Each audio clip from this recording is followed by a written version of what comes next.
Hi everyone, it's Lindsay, and welcome to Be Well Rebellion Podcast Episode 4. Um, Today's episode, I was gonna film it a few days ago, but I felt like I was coming from maybe, maybe not like an unconscious place, but a combative place, and that really wasn't my intention at all because I want to talk about energies. I don't really want to talk too much about like the actual men and women and that kind of stuff, but I want to talk about energies. And in my last video I talked about it was called the practicum of divine femininity, if I remember correctly, but I talked about like an energetic quality of divine femininity. We talk a lot about it as a vibe, but less so in a practical application. So I just kind of tried to talk about a little bit of a practical application of the divine feminine last time and kind of distinguish that energy of womanhood from the energy of femalehood. Like, I feel like I mentioned before, I kind of think that we're dealing with different species in general. And that is the reason for the chasm between men and women in such a big way in so many facets of life right now. So I wanted to talk about similarly the difference between men and males. What is divine masculinity versus the unholy masculine? And I am going to talk a lot about this today, like the nuance of it as applied to a collective. So, it might feel a little bit off topic at times, but really, it all, makes sense. Like, I'm cooking, stay with me. So, but I wanted to start just kind of by talking about there's a collective of like a rogue, masculine, inverted masculine energy. So if you think about masculine and feminine energy, you gotta consider them in the lens of like fostering life. So together they're supposed to foster life. But right now we seem to have a world that is kind of run by this collective that's like doing this on purpose, but it's like an insult to life. So this unholy masculine, it's really sometimes hard to identify because it's so pervasive in society, but you see instances of it because it really doesn't just ignore wisdom, but it almost kind of like rebukes wisdom, like spits in the face of wisdom. And when I think about like a rogue patriarch or a Jezebel energy coming together, like it manifests in like self-service, short-sightedness, just things that generally are an insult to life and the perpetuation of life and the allowing life to thrive, right? The success of life and the quality of life. I think about this rogue masculine energy as applied to so many industries. I am a birth worker, and I have seen this insult to life have an impact on women's birthing. And so you have protocols and practices that, are predicated on ideas like, oh, your placenta goes bad at 39 weeks, or your body is making a baby that is too big for your small body to birth. Like, or you need constant fetal monitoring during your labor so we can track, D cells. And then what does that do? Then of course there's D cells, heart D cells during the during labor. And during the contractions, of course, there's some. And so then when that happens, then, and you have the cascade of interventions. This is a rogue patriarchal energy in the birthing centers. And then you've got, oh well, there's some heart decel, so maybe we need to get this baby out faster. So we need some pitocin.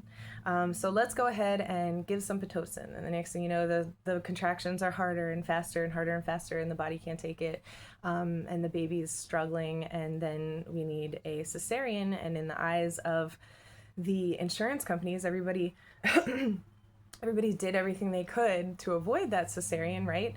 But really, that cesarean could very well have been avoided if they had just let her body do its work, avoid the induction, avoid the extreme, push to get that baby out sooner, obviously, than the body wants it to come out. So it's an energy of, okay, I've got a little bit of understanding, and now just give me the wheel, give me the tools, and let me just go ahead with it. But it's missing the mark, because it's actually ending up being an insult to life, because it's like a profound lack of wisdom. And this is like a rogue energy. I'm not saying that this is something that all men embody.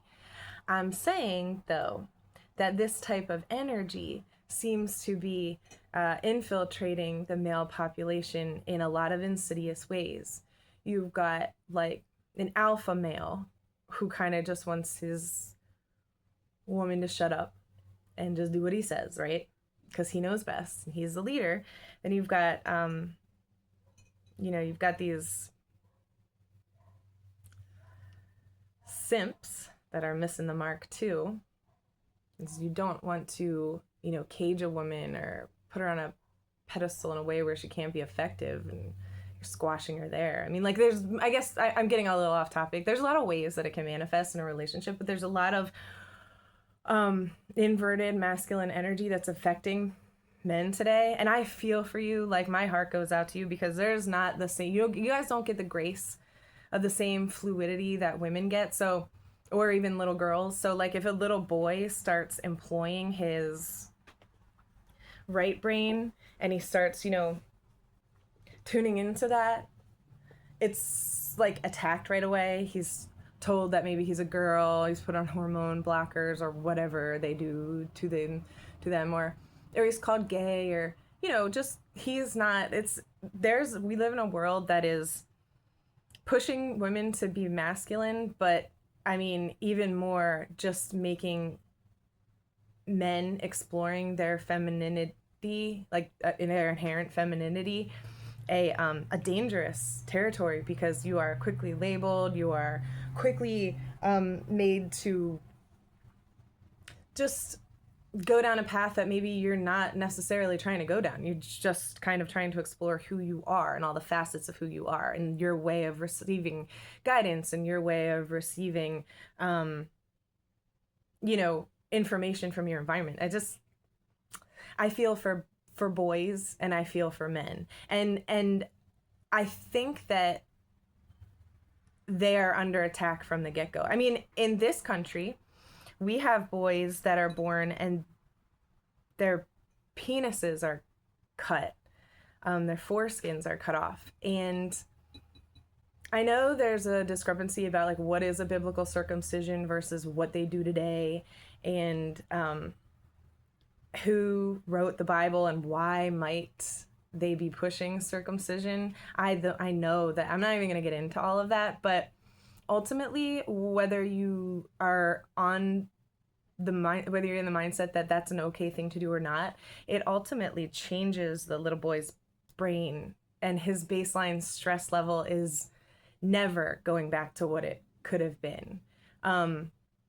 So don't act like that doesn't have some kind of impact, or impact on impact on his personality, or impact on his sexuality. I mean, the foreskin alone has like 20,000 nerve endings. It's like an eyelid for the penis.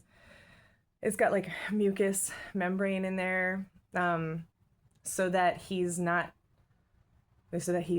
also contributing to the lubricants to the event.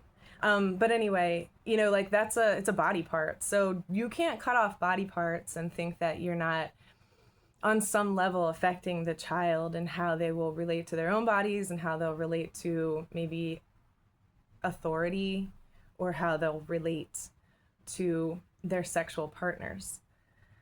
So I feel for boys in this particular culture. I know in other cultures there are, girls are under attack in a similar way. But I'm kind of talking to the culture that I grew up in. I grew up in America, and I don't know, a little bit disturbed by that practice to start. And I'm sure that it has some correlation to why we find ourselves in the situation we find ourselves in today. And I think that, on the topic of little babies, I think a lot of the men today who struggle, or I'll say males who struggle with this rogue patriarchal energy, I think a lot of them do suffer from the mother wound.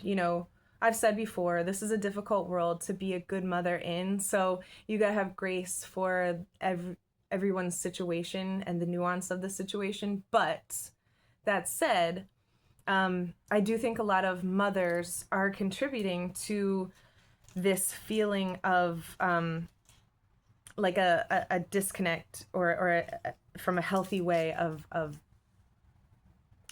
interacting and interfacing with the environment we find ourselves in, that I think a lot of males that are employing this rogue mindset do struggle with. Mama's supposed to protect us from so many things, and now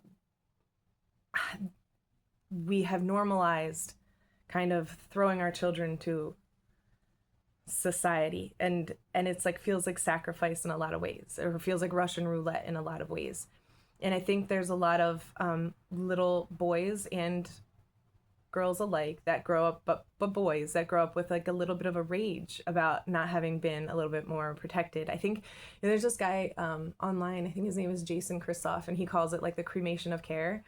We start off, the way we birth in this country, like it starts off as an insult to injury, and we as mothers are expected to subject our little brand new tiny little babies to this medical industry, or education, or whatever it is. Like we're expected to get back to work, so we need to put our babies in daycare, have somebody else raise them. Like, it's such an insult to motherhood that it inevitably back to Jason Christoph, I think you called it the cremation of care, right? So we get used to these things as mothers, and then our wisdom is kind of turned off. Like our vibrational receiver that tells us like the information we need to know about our environment, we like gaslight ourselves to eventually just turning it off. Like we'll do things, and we'll put our children in situations and we're like, oh man, this doesn't sit right with me. I don't really feel like this is what I should be doing. I don't really feel like I should subject my child to this. And then we do, and that over time atrophies that muscle of intuition, right? And intuitive care. So what that results in is collective mother wounds, whether we're good mommies and we mean well or not. Like we're in a world that is causing these wounds, right?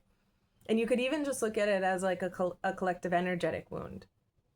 So then we have all these males that have got some kind of bitterness toward women in general, but like their mothers, and they don't even always know why. And it sucks for them, because I think that a lot of them, like, they don't often end up recognizing how deep this goes. So they will maybe struggle to even pinpoint who they're mad at, or why, or what happened to kind of foster this weird dynamic that they're holding, and then this inner chaos that they kind of don't really even know what to do with. So because so many of us have been subjected to that, I think a lot of our masculine, is hurting. And our masculine is hurting, and also because of this mother wound, our feminine is hurting. Our divine guidance is hurting. So the masculine needs a purpose. Like women are oxytocin driven.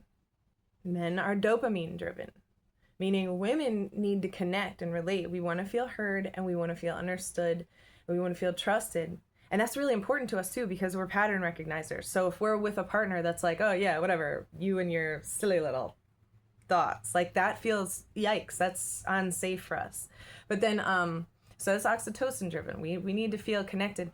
Men, they need to feel like needed, purposeful. They need a purpose. So they operate more on this dopamine based transactional approach where it's like, oh, you have a need, let me help you, um but we've skewed these energies, and so as a result, men are falling into the victim of like kind of transactional, applying a transactional lens to things like relationships, and lacking the healthy yin, the healthy feminine side, to recognize what things she might be bringing to the table that are not necessarily tangible but are really, really valuable. So it's very difficult. It's important for men to kind of get in touch with not just their feminine side, right, in a healthy way, and not think that they're just gay or not think that they have to be like a woman or something, but also to direct that male energy, that masculine energy, toward a healthy place. Like if you think about it, in our society, there's no real rite of passage for boys to become men. There isn't. And generally speaking, because women are tethered to the earth through our wombs, we can't help but pick up on the vibration of the situations. We can't help but tune in. But men kind of have to go through experiences. They're supposed to be going through experiences to like earn that wisdom. You know what I'm saying? And that's not to say that every woman is wise. I know that a lot of women gaslight themselves into their own unhealthy masculine, unholy masculine too, and they reject their own wisdom. Like I get that. But men, embodied men, need to live with a purpose, and the purpose can't be pursuing a woman. If the womb is the temple, insofar that's how you perpetuate life, that's how you regenerate life. It's not so much as a reincarnation as a regeneration through the bloodline. So if you want to keep your bloodline going, you have to foster life. And you men, you chase and devour a purpose. That's a beautiful thing. But if a woman is your purpose and you chase and devour her, like there's a confusion there. There's a confusion there. And the womb isn't supposed to be the conquest of turning like a boy into a man. It's not supposed to be the womb. It's not, that's supposed to be an end goal of a preservation of that sacred energy. And instead y'all have treated it like a conquest, and it has become perverted. Like it's a perverted energy. And so you're not treating the earth or your mothers or the mothers of your children like the life bringers that they are. Instead, it's like a feeding thing. It's like an entitlement thing. And that's where the Jezebel spirit comes in. It's a broken yin. So you feel entitled, if you're working with a rogue masculine energy. And again, this affects men and women. It's just sometimes more obvious in a male collective, especially when you look at the world as it is. Like, women aren't marrying children. Women aren't the primary they're not the primary demographic that's committing rape or murder. Women aren't doing that. It's males. And it's not even men, it's males. It's this rogue group of males. But the thing is, okay, that I need to bring to everybody's attention. I mean, I got a lot of messages that I seem like a good woman because I can recognize when women aren't behaving in a way that fosters life. Like I recognized in the other video and acknowledged in the other video that there are times when women are not fostering life, right? And they're making it hard for men to create a sacred space for life to bloom and blossom. And if that's one of the things that makes a good woman, calling other women out when they're not behaving like good women. I mean, I know there are a lot of rogue males, and then there are a lot of good men, but you can be a good man and not perpetuate this stuff. But if you're not speaking out against it, like, you're also taking advantage of the dynamic. Does that make sense? Like, you benefit from this dynamic. The bar is low for you. I remember people telling me, like, oh yeah, he's a good man, talking about my ex-husband. And I'd say, like, what is it about you that makes you feel like you're like a really good man? Like, what are you doing? He's like, well, I don't cheat. I don't hit you. And I was thinking, like, wow, man, the bar is so low for males. And I remember his mom too saying, like, you're so lucky to be with him. And I remember thinking, like, is this how it's supposed to be? Because once I became a mother, that's when things got really weird and not good. But it, looking back, I mean, it's also clear it's a mother wound that manifests, and a rogue patriarch is angry with his mother, and he's angry with the earth, and he's angry with society, and he's just angry, and he feels entitled. So we see it a lot in the dynamics of marriages. I feel for these women that are with self-described alpha males, because I think alpha males are forgetting to listen and study both the earth and the environment and their woman, and they're cutting themselves off from wisdom in that way, and they're leading families, and these whole families are giving them like free reign. And it's hard because sometimes some of these wives have some really good valuable input, and they're getting just ignored or gaslit or told that they're less than, or that they're just a helpmeet and that they need to be quiet.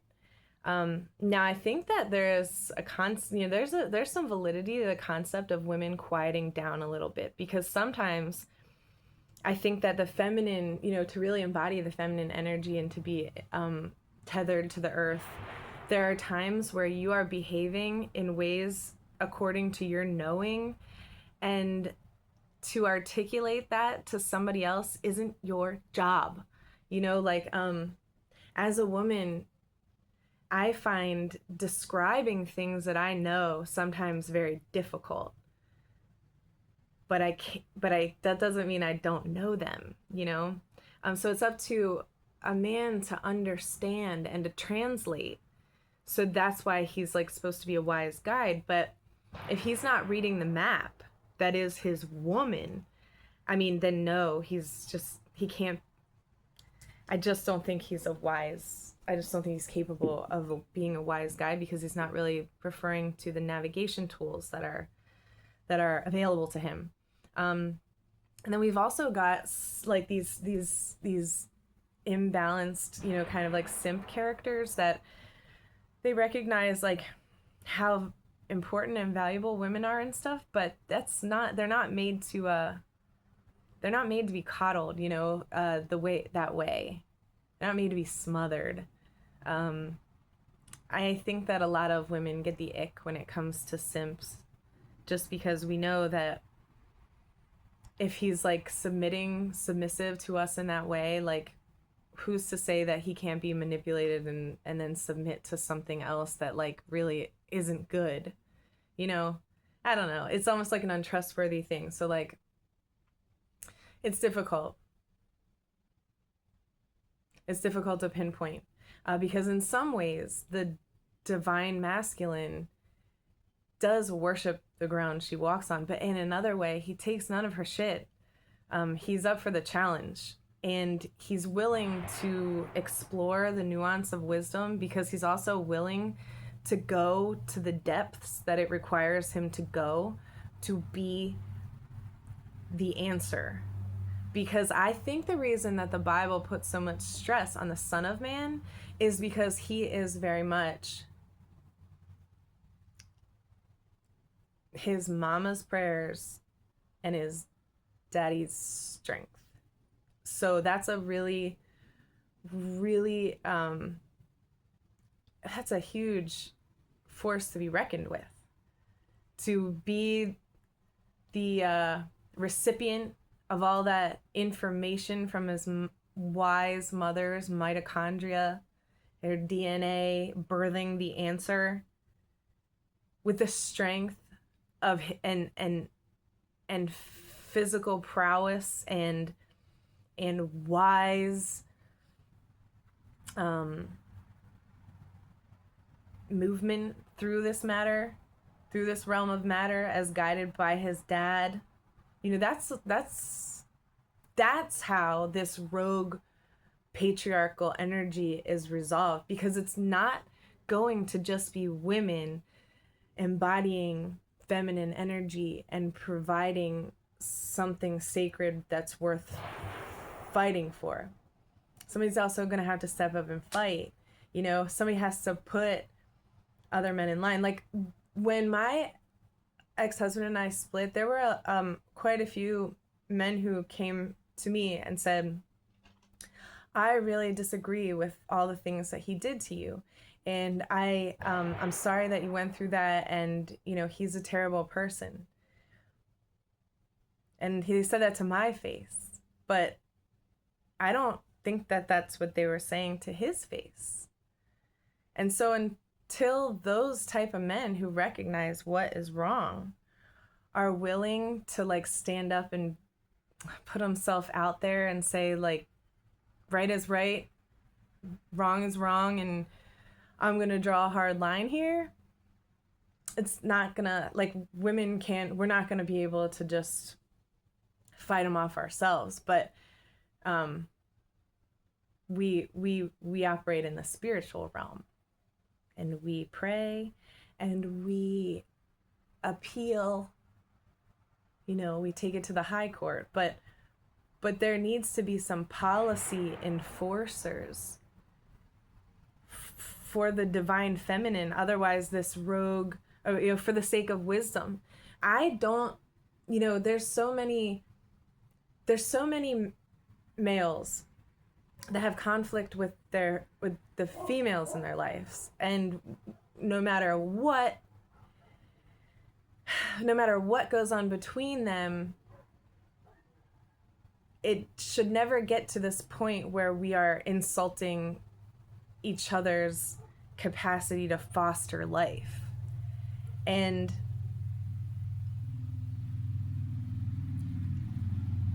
it's just, when it comes to male and female relationship, it's got to be a team. And if it's not a team, one of the teammate members is obviously a saboteur. And that saboteur is usually working with the inverted masculine energy, because that's where the doing happens. And they're operating with a Jezebel spirit, because that's where the wrong guidance happens. And if you're really physically embodying that, you're going to wreak havoc wherever you go.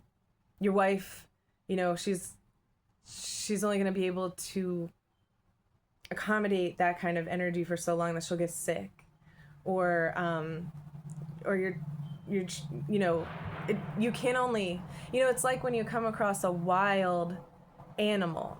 So you come across a wild animal that's like seen some shit. You can tell that it's wary of you.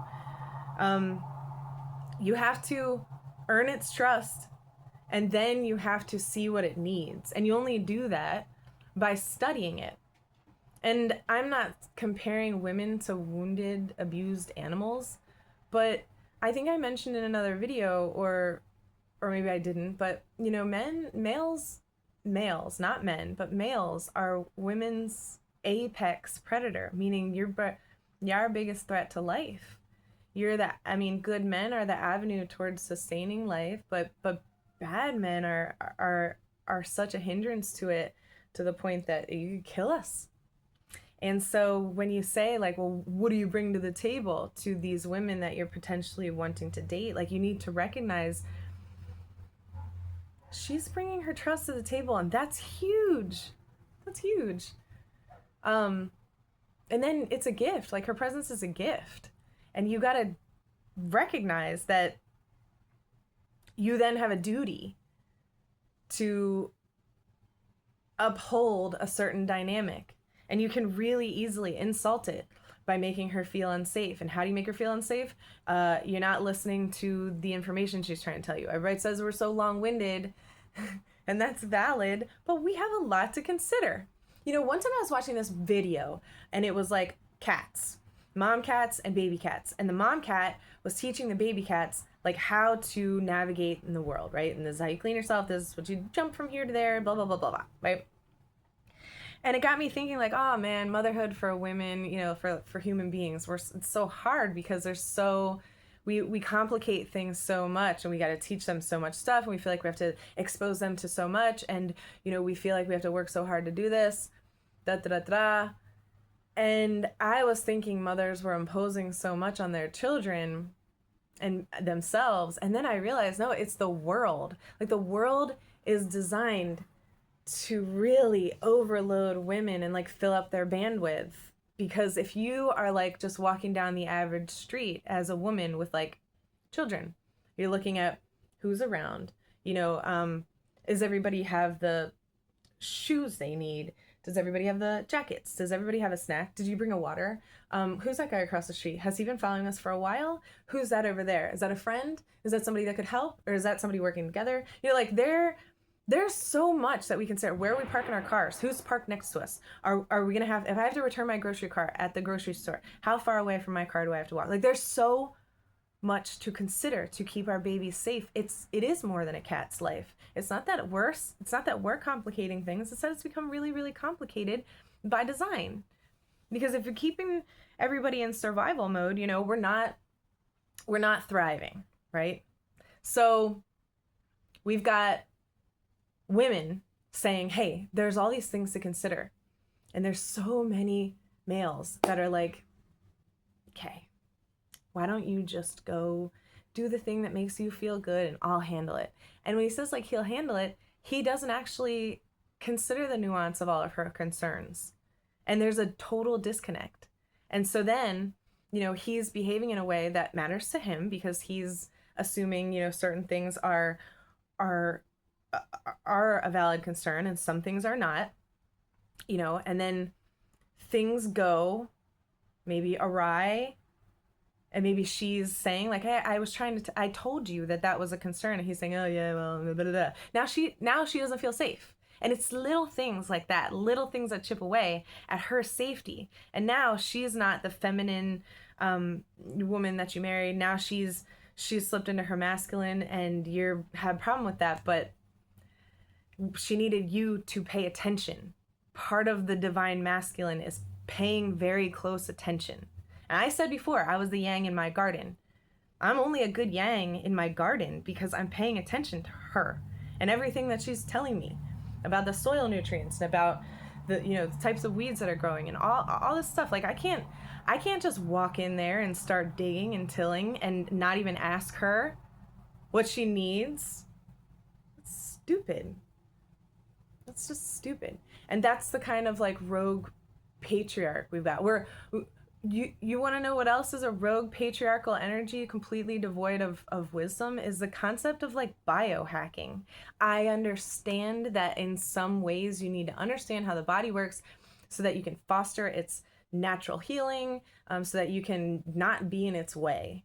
But to biohack, yeah, that's silly. You're going to pay the price down the road. Do you know what I do with my chickens? Like I keep chickens here. They don't really lay many eggs in the wintertime. Why?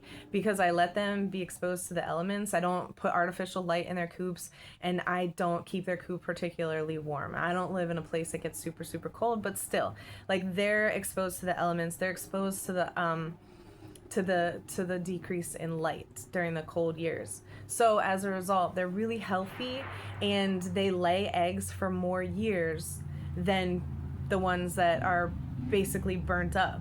You don't get to say to a chicken, here, I'm going to put you in an environment where I'm going to make you overproduce eggs and then expect that you're going to be healthy as you age. Like, you can't do that. So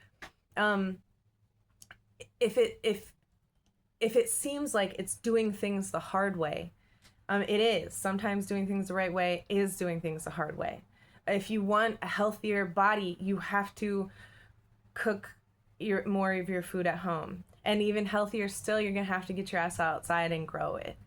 You know what I mean? Like, you have to apply the yang in an appropriate way that actually fosters life so that you can yield a return. Y'all are saying that women aren't yielding a return, that they're not bringing anything to the table. But you have to tend to that garden in a way that yields a return. You can't go in there without wisdom and just start bulldozing. You can't go in there and just start, biohacking everything in sight and expect it to work for you. It's just not. That's not wisdom.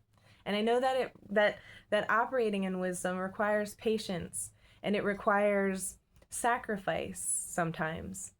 But it's also, when I think about the opposite of wisdom, it feels like working harder, not smarter. But when I think about the concept of like a biblical easy burden and a light yoke, a light burden and an easy yoke, right? My burden is light and my easy. I think it's because we're supposed to be operating more in wisdom. And when we operate more in wisdom, we actually sit back and we watch how the natural realm operates, and we realize we don't actually have to work so hard. We just have to work smarter.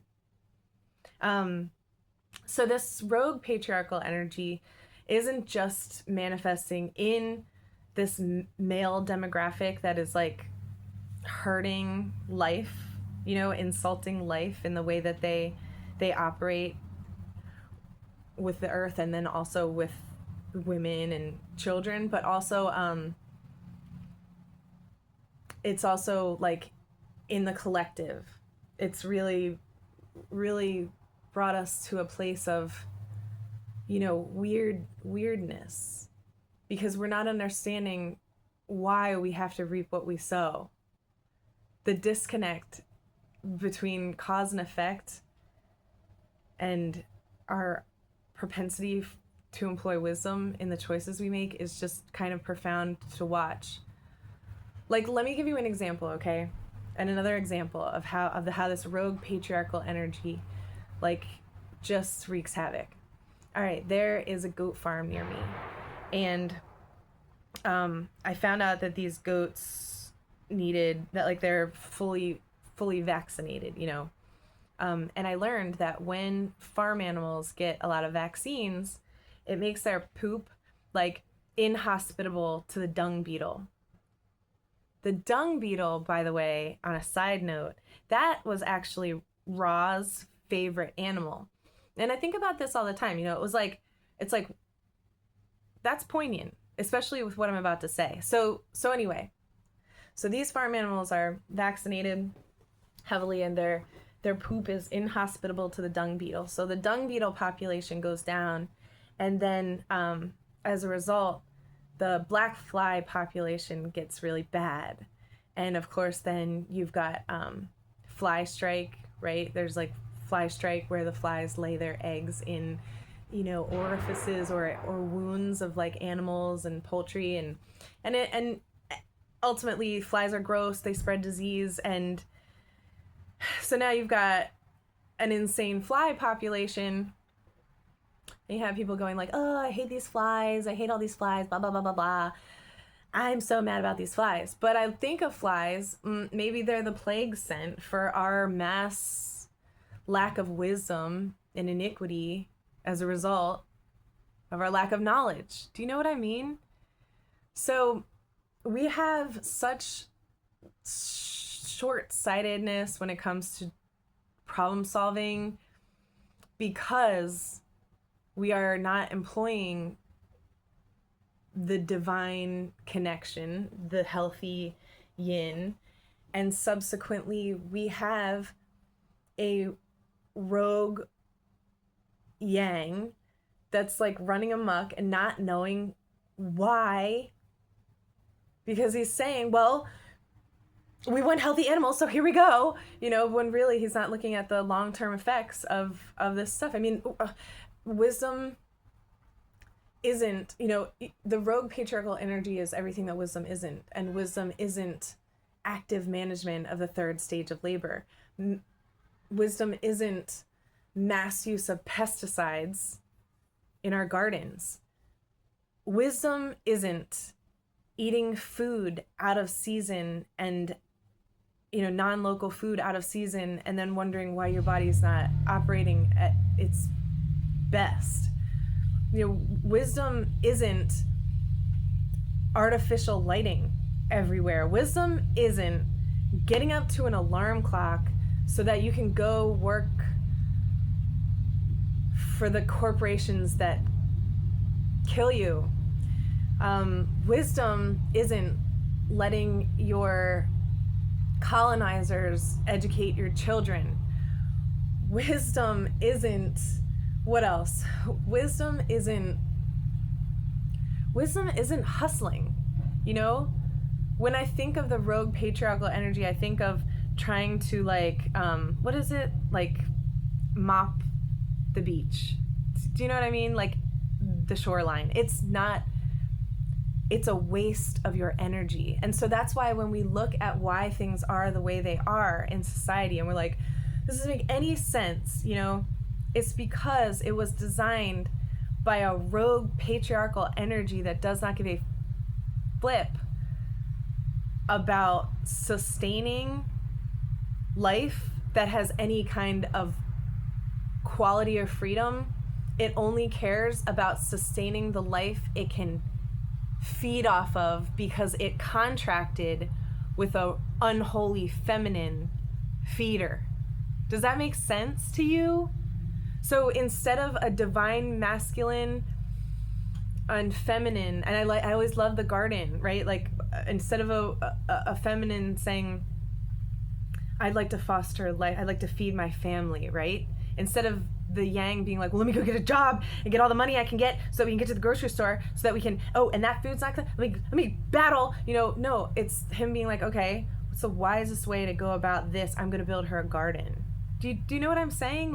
And they work together and they foster life and the life thrives, right? And then they can get all those other petty shit out of their way because the entropy between them is minimized. Now, if you've also instead got the rogue patriarchal energy that really wants to instead control life, and he's working with this lack of wisdom, this sense of entitlement as a result of this mother wound that begets a broken yin, right? And his guidance thing is off. He doesn't see any value in his woman partner. She is just a helpmeet to him that needs to do his laundry, right? But see, the thing about those men who want to help me, that only works if he's purpose driven. And if he's purpose driven, the only purposes that are worth pursuing are the ones that are going to remain in a world based on wisdom. Those purposes, if those purposes are an insult to life, they're also going to go down with it. They are unsustainable, so they're going to expire. So if you're not fostering life in your purpose, I highly suggest you reconsider your energetic efforts. But it's really, really important to remember, what is wisdom as applied in a healthy dynamic with the male energy. And if you've ever seen a little toddler boy, right, be really, really destructive, that's kind of the energy of the rogue patriarch, except for he's so dangerous. and he causes so much illness and iniquity. And it's because he's got a skewed, broken yin. And that's why I think that, like, you can operate with a deficient yang, you know, like physically you can be deficient but still be so effective in life. But if you are deficient in a healthy yin and you are lacking direction, you're going to apply your physical efforts to creating a world that is going to destroy you over time, because it's unsustainable. The energy you're working with is unsustainable. And sadly, you know, I think that this rogue patriarch is so pervasive. I mean, I think it's pushed by the Bible. I won't even say misinterpretation. I think some of it is supposed to be interpreted that way. And then some of it, and I mean, the Bible reads like a puzzle for a reason. So there are, you know, stumbling blocks within it. And anybody who wants to argue with me can, you know, kind of fuck off, because it says in Isaiah, I alone create good and evil, right? The concept of Satan is a vetting tool. If you think about the book of Ecclesiasticus, not Ecclesiastes, but Ecclesiasticus, it's in the Apocrypha, and I think it's pretty early in there, pretty early, maybe part 4 or chapter 4 or 6, I can't really remember, but early in there, it talks about wisdom and how first she tests you, and at first her values or something are like feathers around the neck, right? And then it's like shining golden glory. The thing is, when you've got this deficient yin and this sense of entitlement, and then a lack of direction or a misuse of your then physical application, like, when you do that, you're so tested at first. Wisdom is the hard way at first. At first, it's making the sacrifices because you recognize that those sacrifices will beget so much life. It's not random sacrifices. It's not random suffering. It's very poignant and calculated mathematical equation of energetic equity in terms of what we as individuals and a collective should give out, where we should devote this attention and energy, and what kind of rewards it will yield. It really, really, it goes beyond men and women. It goes beyond men and women. It really just has to do with how you are using your life energy, where it is getting directed. But really, when it comes to men, if you want to step into the realm of becoming your best self, and I'm not really one to say necessarily, because I am a woman, I'm not a man, and I haven't endured the things that you have endured. While I do have grace for them and a lot of empathy for you, I can give you a suggestion. You know, I think that a lot of you are being baited into instant gratification, not just like with your diets. I notice a lot of more men seem to be willing to eat foods that are maybe not as life fostering, but also, like, you're being baited into so much instant gratification, with the gaming, with porn, with the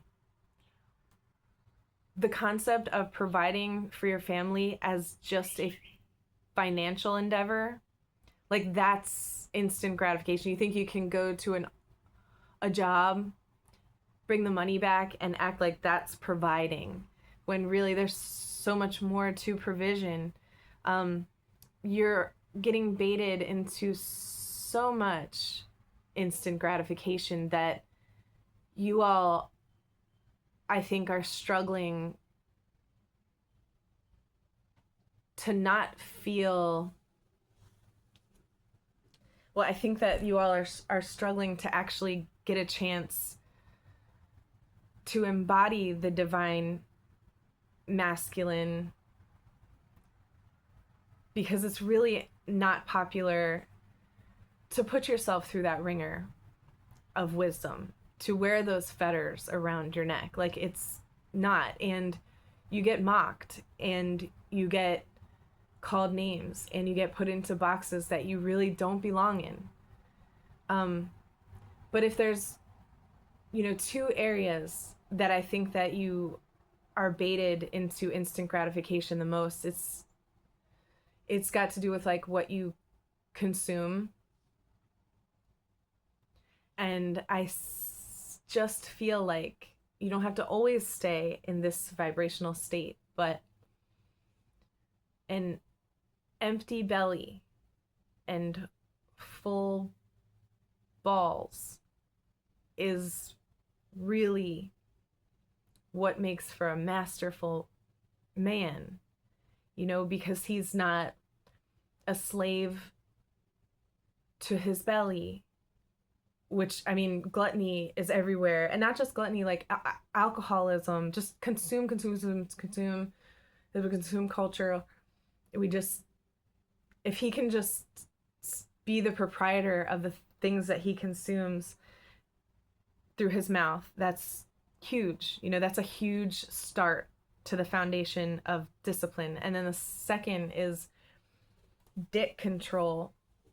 If he has dick control, because you males, like you men, you are potentially manipulated so much through your sexuality, and it's so precious. Like, your seed is precious. You don't just want to give it out.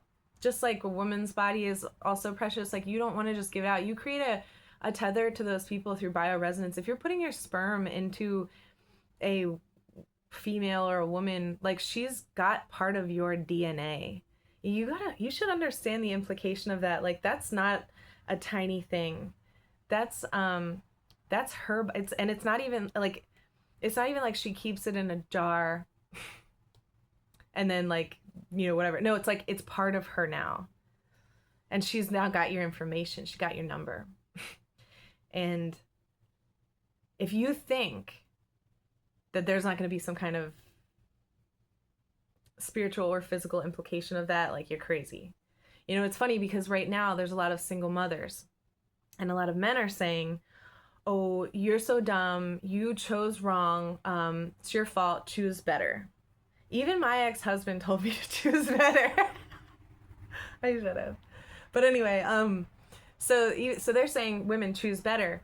And then at the same time, there's a male loneliness epidemic because women are like, okay, we'll choose better. And if you guys think, like, you males out there, you diabolical males who are purposefully doing this, who are purposefully insulting life, and then who are purposefully misleading your brothers, or to do the same, or misleading them, or making them feel like they can't speak up for wisdom, not just for women, but for wisdom, right? If you are of that population, you have got to be crazy to think that this collective of women that is pulling back and abstaining because we're getting blamed for the dynamic, so we're like, okay, well, we'll pick better, right? If you don't think that whole collective of women fasting from men, fasting from sexual encounters, fasting from the distractions that come from a male-centered existence, if you don't think that collective's prayers isn't going to be heard in a way that's going to reverberate across this entire realm, you're crazy. You're crazy, because that's the weapon we've got, our mitochondria. That's what we've got. And so for the good men who are still living in this world with these diabolical rogues, inverted, masculine, unholy attackers, you gotta really pick a side. And I'm not saying, again, I'm not saying pick the side between women and females or males. I'm not saying that. I'm saying pick a side between speaking up for wisdom and for life and creating the sacred space like good men are supposed to be doing, or you're gonna go down with the rogue males. And I can't, and this isn't even a threat or anything. It's just that we all know that the sun and the earth are doing this like tango, this dance that is going to result in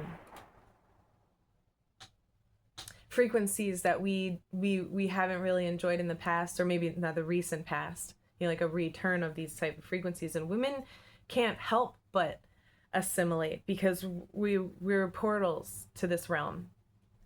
But you all, you men, you got to do some more of the work. You have to do some more of the work so that you can meet us there and hold that sacred space. And it's not supposed to be, it's not supposed to be easy. We're waging war against a rogue patriarchal energy that is millennia old, that has contracted with an unholy feminine.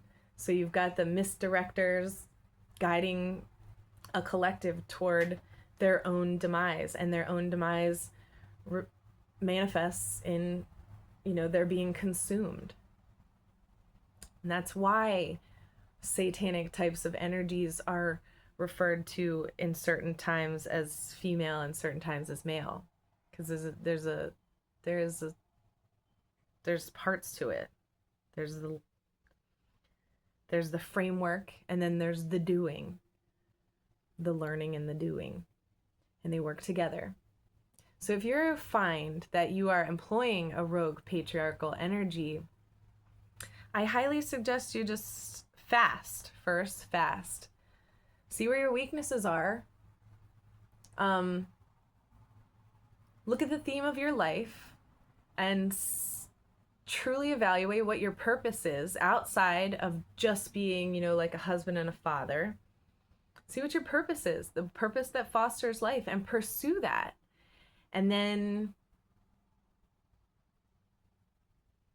you will just see that women, we love fostering that. We love seeing life burst through people following their purpose. And if you are somebody who creates a world for me where it's safe for me and my children to just be free, I promise you have unlocked, my lover girl status. And that's when you come to my house. I am going to cook for you. We put some good music on for some good vibes, and I'm gonna set the table for you. And like, we earth angels, we naturally want to love, and we naturally want to create that home from the house that you build. But if you're not paying attention to the patterns that we're recognizing, you're making us feel unsafe. And you can be a good man with good intentions and still make the woman in your life feel unsafe just by a lack of listening or whatever, minimizing her concerns, things like that. So communication is key. And it's your job to understand. Men, it is your job to understand. You want to be the leader, right? So you got to read the map. And on that note, I just kind of want to leave you with the thought of what is wisdom? What is wisdom in terms of men and women, but also what is wisdom in terms of you asserting your will and using and applying your life energy to the purposes and the endeavors that you see worthwhile. What does wisdom look like? How can you preserve your energy the most and also yield the kind of return that is in line with the world you want to create for both yourself and, your children in the future? Because you may very well be regenerating through this bloodline too. And so if you find that you are somebody who is insulting life and making your woman feel unsafe and she's birthing your children, like, don't think that your information is going to be used biologically in a way that is going to make the world a good place for you. You've got to do your part to make your individual women and children in your life feel safe, and do your part for the collective, because we're all working with some deep wounds, and it's just a thing we have to go through together. I actually think that this is why I think the Bible mentions how, like, as punishment, women will be having like painful births or something like that. But I really think that the painful birth thing comes from our deviation from our biological natural state. So women, I think, would be really easier birthers if we are all feeling safe and we're all getting to enjoy our yin state of femininity. But instead, a lot of us are thrown into a tailspin of masculine energy, and as a result, our wombs are tight. And we've endured trauma, and our wombs are tight. And so it's all related. The way that women treat men, the way men treat women, that fosters how, the energetic state we land in. But at some point, we all just kind of have to take responsibility together and say, both demographics were infiltrated by a population that didn't necessarily want to foster life. So we need to clean it up, nip that in the bud, and move on in a way that holds space for both of our biology. Again, remember, men do want to help by nature. They're transactional and dopamine derived by nature. So and then women are naturally, oxytocin based in terms of our relations with each other and, with men. So we have to keep that in mind. We can't just expect men to communicate and behave like women and women to communicate and behave like men and then fault each other for doing that. You've got a lot of males in their soft girl era, like, I'm the prize, pursue me, and then you've got a lot of females in their boss babe era, and everybody is doing their biology a disservice in that way. And so because we're doing that, we're skewing our yin and our yang, and we're getting really off track, and we're missing the mark, I think, as a collective. But yeah, I think that we should look for this rogue patriarch, weed it out, pluck it from the garden, get it out of Western medicine, because it created Western medicine. Get it out, turn Western medicine into something more wise, like maybe traditional Chinese medicine. Get it out of parenting. You can't bully your child or force your child into health. Get it out of education. Get it out of here. It doesn't belong. And it's picking on the divine masculine and feminine alike. It's like mocking both of them. So that rogue patriarchal energy, the world would be better without it. I actually like to envision a world without it, without the rogue patriarch or the inverted patriarch, and without the inverted feminine energy, without those things. I think it's like heaven on earth. I mean, I think that's at the bottom of all the rabbit holes, is the skewing and inversion of these energies. So I think that if we can get our shit together in terms of how men and women relate to each other, that'll really birth a new world, metaphorically and also probably physically, like biologically. So thank you for your time today, and I hope I planted some seeds that we can talk more about later, and I hope that we all can foster just a healthy masculine, healthy feminine energy within us, in our relationships, and also in how the collectives interact with each other. Because I don't know about you, but I'm kind of sick of all this bullshit. It feels really divisive, and it's feeling like a waste of time and energy. So, I believe in men, I believe in women, and please, mothers, hold space for your little boys to be all the range of emotion that they were born to be. They weren't born to be just stoic. They weren't born to just serve women.